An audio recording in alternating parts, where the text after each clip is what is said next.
for those of us, I mean, people know James from different parts of his life, and it's so wonderful hearing his stories about his love for basketball and so many things he did in his life, his love for people and the impact he had on so many.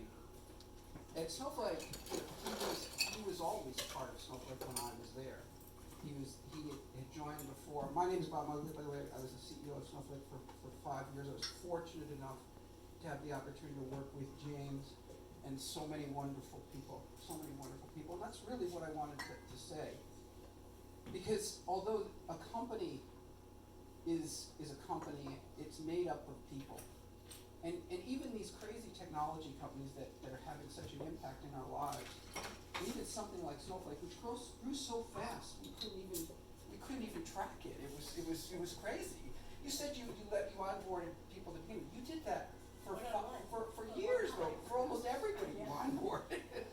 Everybody into that company.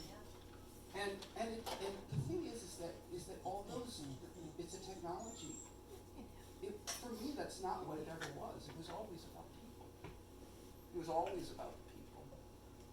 And it was so clear to me that, and I think clear to so many others, that where the technology ended and the people began, you couldn't really tell it. You couldn't see it per se.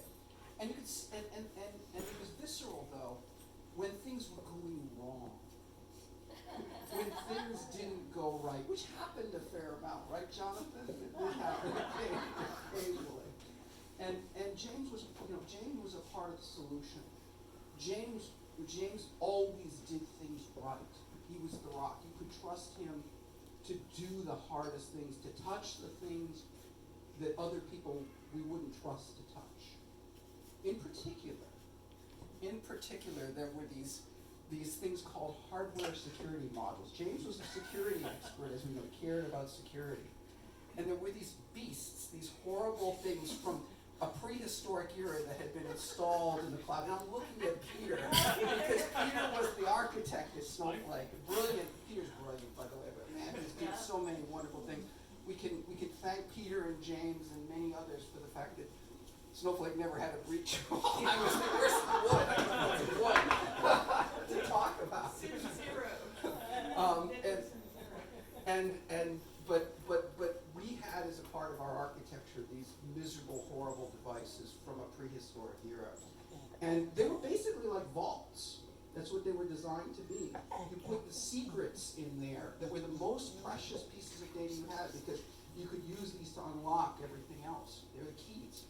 And the thing about these is that when they got unhappy, they just clammed up and shut down.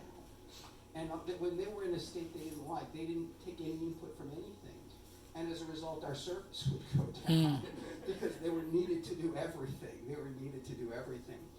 And I remember the process of going through this and thinking and working on it. And it was James and Peter and others that worked through this and understood ultimately some clear issues that were happening in these devices. And they were failing frequently, and James and the team led the process of figuring that out and finding a solution. That was just one example of so many.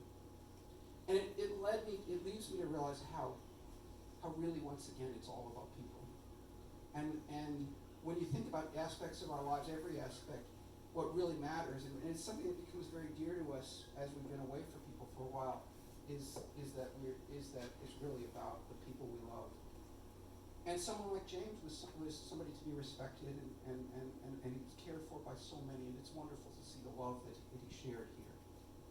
So with that, I'd like to say, let me raise a glass to James. We will miss him, and all the best.